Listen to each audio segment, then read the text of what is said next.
Hello, Gareth here. Have you ever wanted to paint skies with hard and soft edges? Have you ever thought about that? What am I talking about? I'll show you. So if you look at this sky, you've got a hard edge here and a soft edge here. And I think you'll agree, I hope you'll agree, that it looks very, very nice. So it isn't that difficult to achieve that effect, and I'm going to show you how to do that in this lesson. Here's another one. This one is particularly good. We've got a really hard edge here, but over here it is so soft. The sky just melts into the cloud and it looks beautiful. One more thing is, you'll notice that in some areas, this is not such a good example. This is the one we're going to do in this lesson. In some areas, you've got like pure white clouds, and in other areas, it's slightly yellowish. So I'm going to show you how to do that too. We'll also learn how to paint the sea, do this tree in the rocks, and the little fishing boat. But who am I? I'm Gareth, and I've been painting watercolors for about 20 years. I've also been living in Japan for about 20 years. I'm originally from England. And if you're serious about watercolor painting, want to improve, want to learn how to paint many different landscape scenes, then I've got 3 courses below. So please check them out. It helps so much. And now for the lesson. Let's begin and let's have some fun. So here we go. The first thing, get some blue. I'm going to use cerulean blue, and I'm using a mop brush, and need to build up a mix. And then I'm looking at my previous painting as a guide, but basically I'm just going to have a blue bit here, but the way I'm going to do it is, first of all, do this bit quite strong. Now you want to take your time with this and make nice cloud edge. It needs to look like that could be a cloud edge. And then maybe make this a bit thicker and more intense. And then this is where it gets interesting. Whoops, I'm just collecting these pools of paint. So what we're going to do now is watery, make this watery, and then even more, and then we're going to soften this.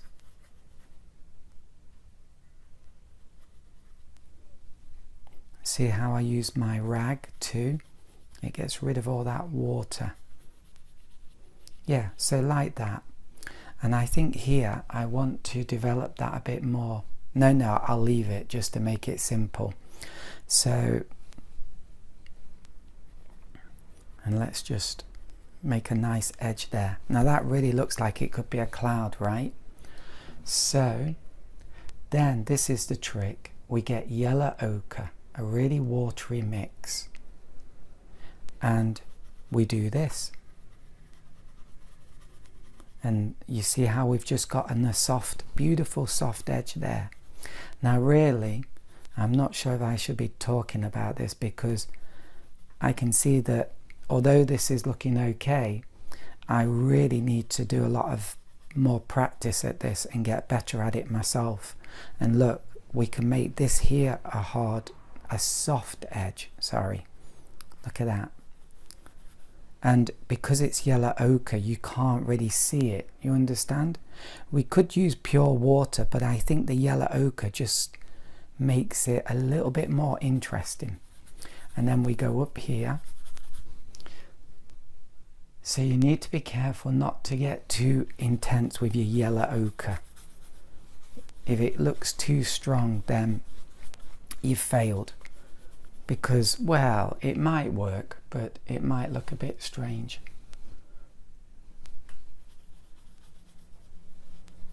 That's about as strong as I want to go, and maybe I don't even need to do that.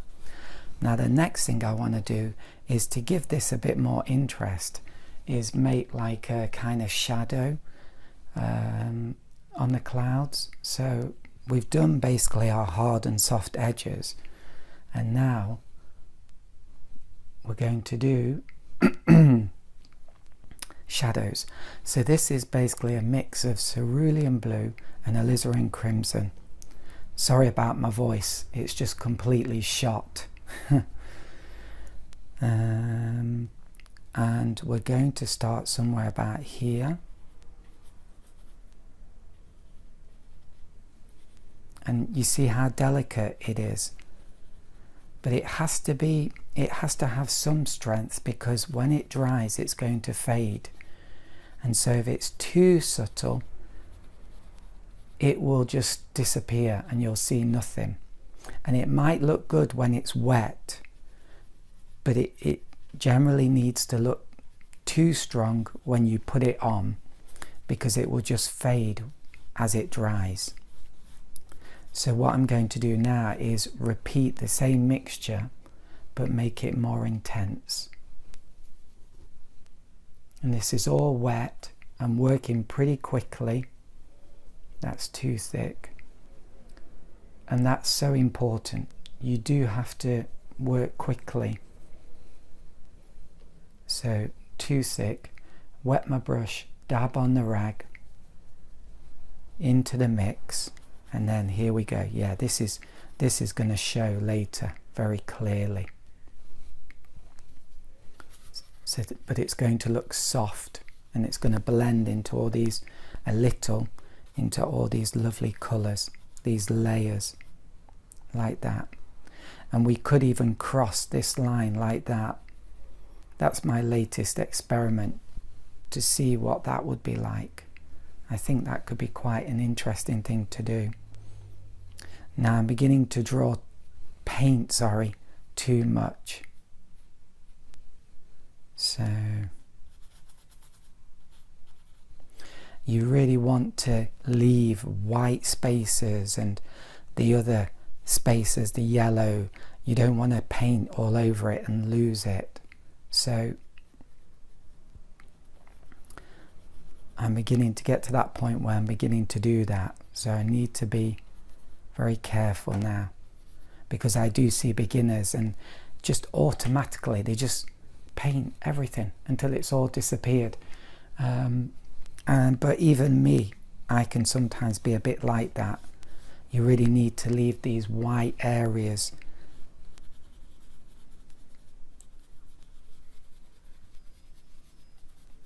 Okay, and there we go.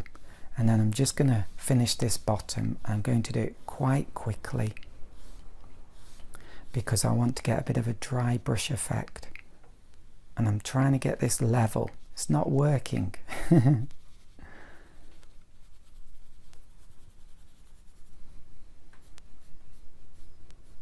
Okay. Now that really is it. We've done our sky, and now you know basically how to do a hard edge and a soft edge. So basically we began with the blue, didn't we? And we just painted wet paint on dry paper. And then what we did is we made this blue a weaker mix here, right? And that already is giving us a softer kind of edge. But then we made it even softer by using a weak mix of yellow ochre here. And then we got this beautiful kind of edge. And once you get this contrast between hard edges and soft edges, and then slightly hard edges and then super hard edges, can you see how you can start to make really beautiful clouds in this way? So there's a lot of fun you can have with this. There's just one more thing I need to do here. This just looks a bit too much, this white area. So this is where I'm going off point, but just teaching you something else. You can just do something like that. And then maybe one dot there.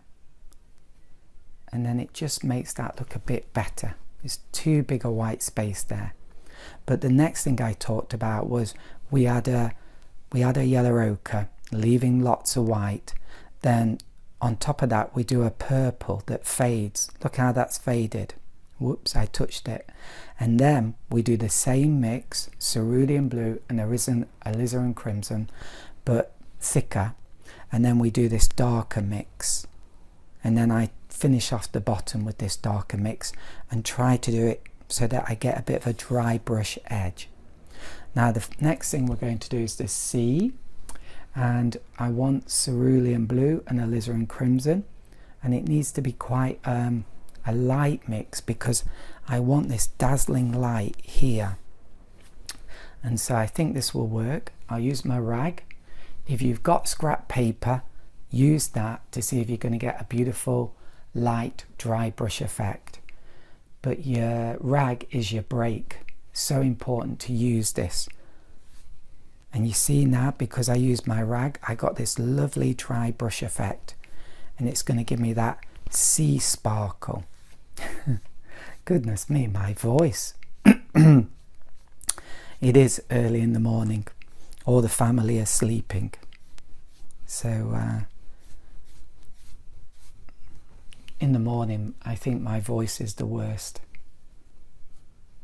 Okay, so now I'm making this a bit stronger because as I go down I like to make it a bit more varied, a bit more exciting. And can you see how that's all coming together? Can you see how beautiful that looks? I mean, that's why I love watercolor. And you know, you can't do these big sweeping strokes and all this dry brush effect and just paint something so quickly with acrylic or oils, you know.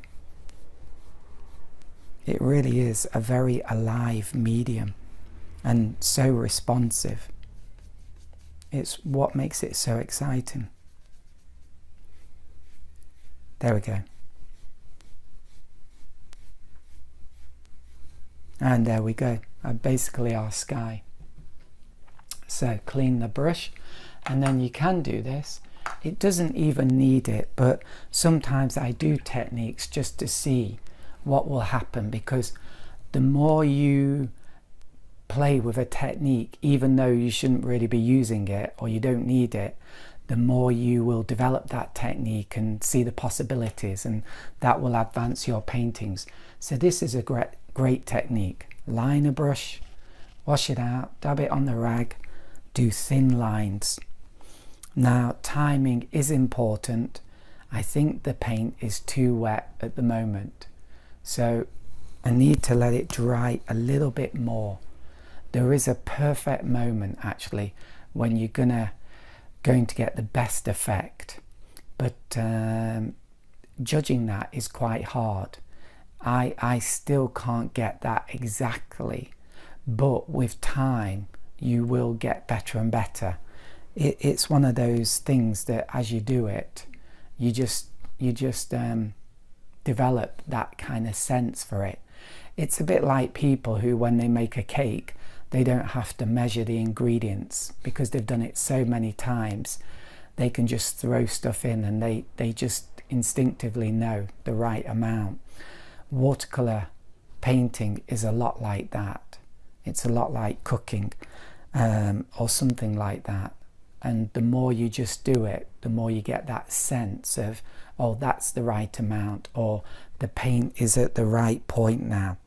Now I can see this has dried off while I've been talking too much. So let's see. Yeah, can you see that? So you only have to do one or two, or even just one, just as a test. And if it disappears, it's too wet. If you get no mark, it's too dry and game over. So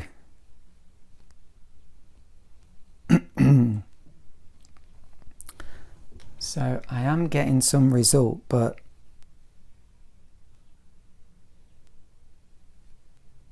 also where it's darker, it's going to look more powerful, this technique.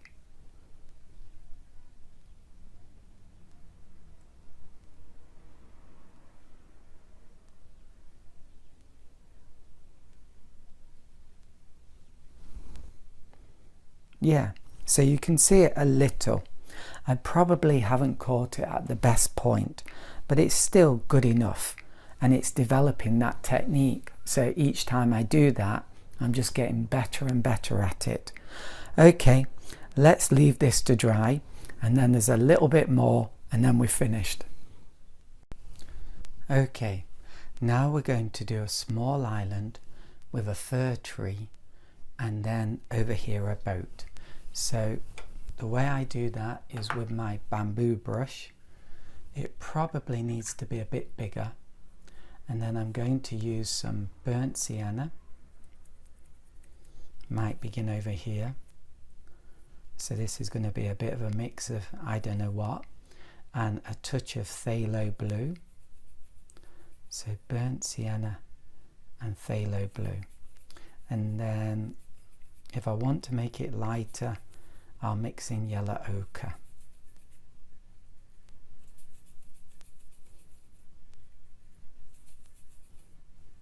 Oh, I'm getting splatter on my beautiful painting. So wipe that up quickly with some tissue, because we want this sky to look pristine. There, I think that will do. And then I'm going to make another mix for my shadow, and this is going to be phthalo blue and alizarin crimson.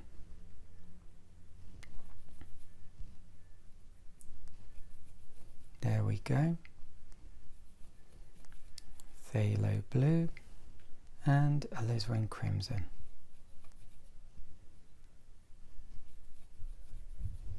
And then we want to add maybe a touch of burnt sienna, just to grey it off a bit. And some more. Yeah, that will do. Okay, now this has to be done quickly.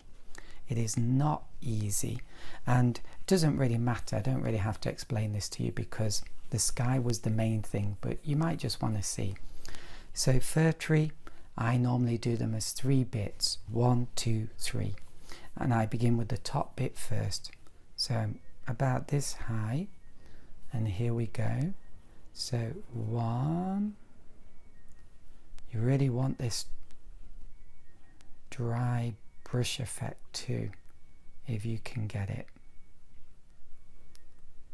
That's 1, and then 2. I'm going to have a big bit coming down here. Okay. Okay, like that. And then 3, 1 more, and I'm going to have this one coming more over this way and closer. Don't make the gaps equal, it doesn't look natural.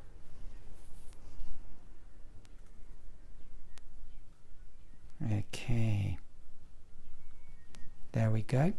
And then my darker colour, and you really have to work quickly at this, and then just do the bottom and maybe a little bit up here.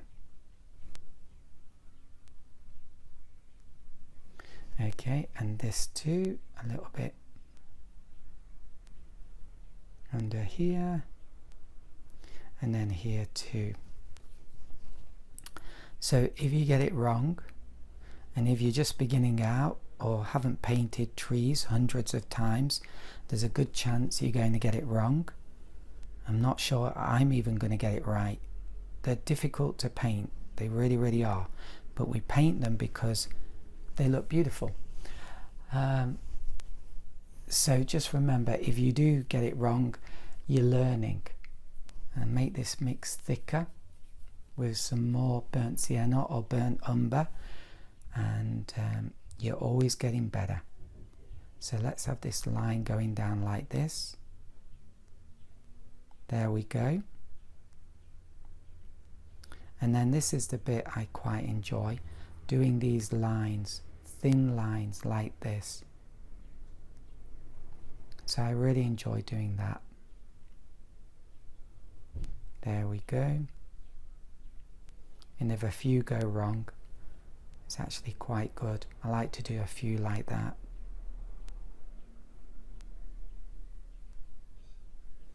Okay, and that's not too bad. I did the shadow spread out too much. This mix was too watery. So what you can do is in a minute is scrape it back. But while we're waiting for that, let's do the rocks. So I'm going to use this mix, this same mix. I'm going to water it, make it a bit watery. Now these rocks don't look very colourful at the moment, but I'm going to show you how to colour them, make them more colourful. Goodness me, this dry throat, I'm not sure it will ever disappear. So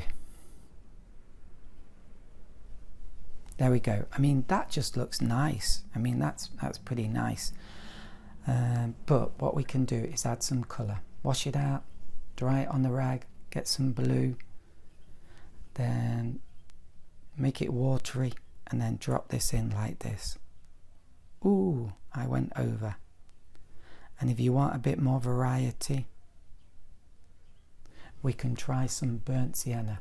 So this is fun. Like that, and you see we've suddenly got colour and variety. So that's looking pretty good.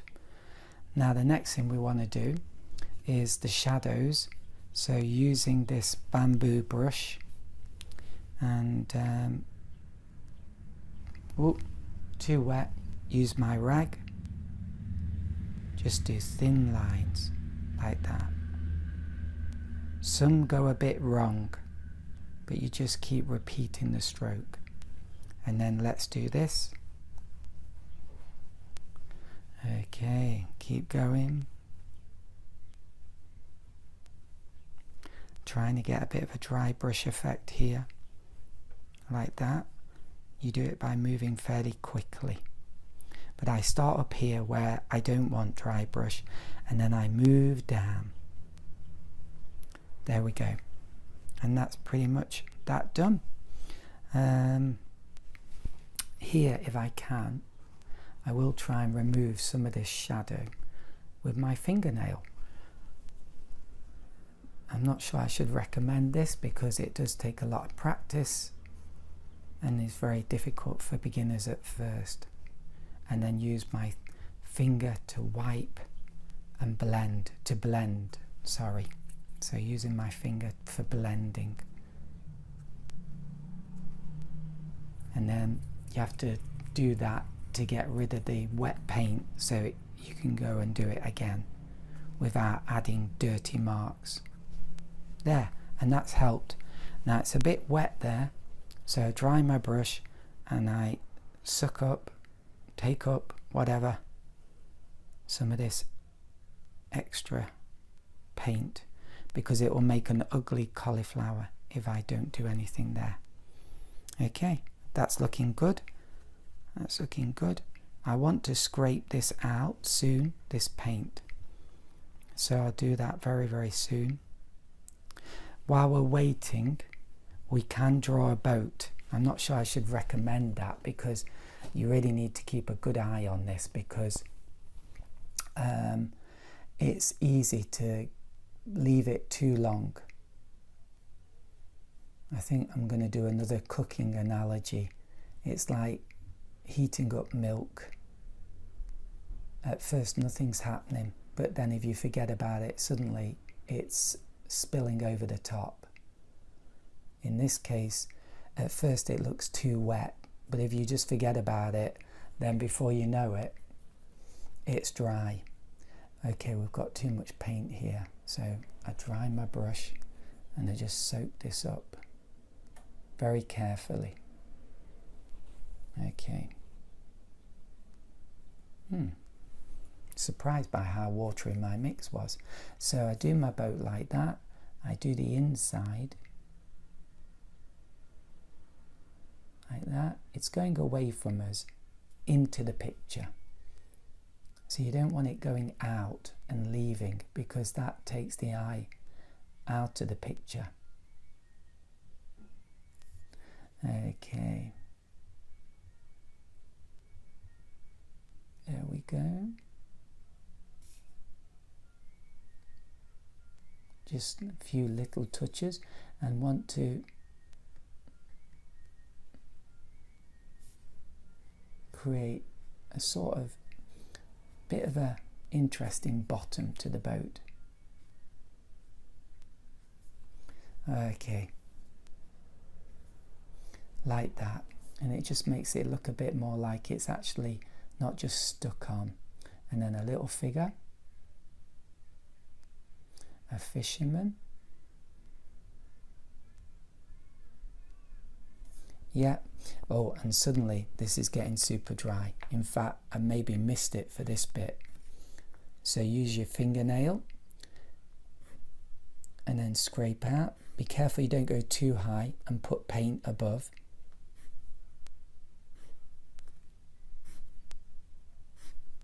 Now, you don't have to use this technique if you don't like it. You can wait until it's dry and then add some dark bits underneath, and then just wipe them in with your finger, a kind of dry brush effect. Be very careful that as your finger gets dirty, you don't add dirt to the picture. That's why I do that. That's the quickest way to kind of get rid of the dirt.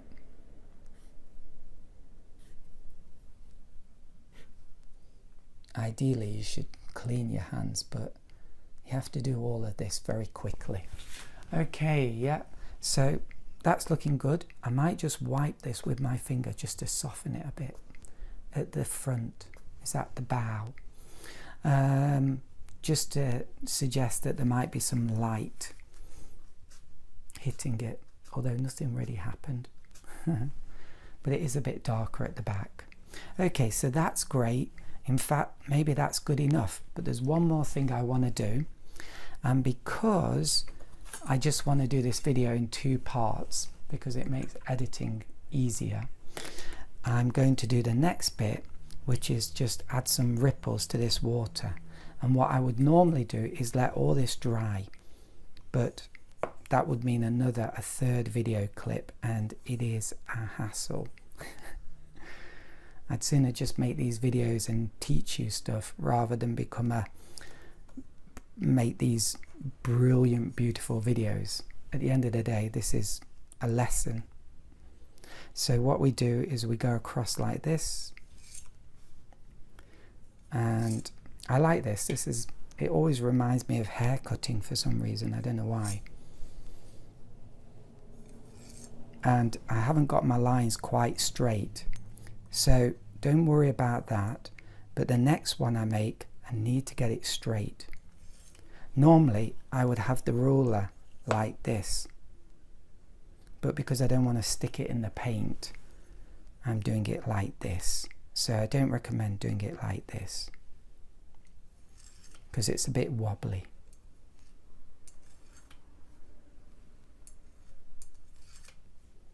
And it's up to you how close you do them together. Just practice, and you want this dry brush effect. But hey, we did it. Now we could add some birds. This is just decoration. I always do like a trinity, don't know why. There, a few birds around the tree. Maybe that's their home, and it looks like a nice place to live. And I might do a dark bit just there. You don't want too much detail. And then I say that, and then I add more detail, and maybe around here and here.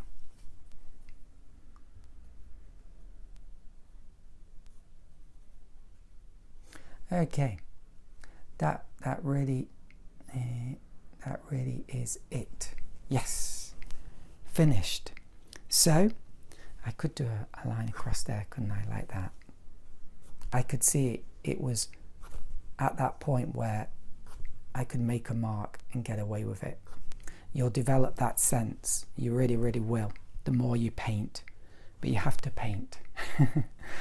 Okay, so that's it. One final thing you can do is, if you're a bit unhappy with your tree shape, using a liner brush or your bamboo brush, you can add just a few more little touches like that. and it's quite a nice thing to do. So this is not the main point of the lesson, so I'm not going to go into too much detail about this, because because I just don't want to talk too much about what's not the main focus of the painting. Okay, but you can go overboard with this, which I'm just about doing. But maybe it works and it just gives it a bit more of a tree feeling. Bit more tree-ish. Yeah, it's just fun, isn't it? It's just so much fun, watercolor painting. Okay, there we go. So if you can't do the scraping away thing, don't worry about it. It does come with practice and belief that it will happen. It really will. Practice on scrap paper, just with paint and scraping it off, and you'll just develop the feeling and the technique. Okay, that's it. Have a go and happy painting. Oh, and remember, I've got the one brush course, which is free at the moment, and that's super simple course for developing your watercolor painting with just one brush. And that's important because that course teaches you the most fundamental things about watercolor painting, which is basically tone, so making things lighter in the distance and more stronger in the foreground, which is so important. And it teaches you about brush work, and if you haven't got good brush work, you won't have a good painting. And then in the second one, we use two brushes in my two brush course, and in that one you learn about how to mix like warms and cools, which is really important, and how to do shadows. So it really builds you up from scratch.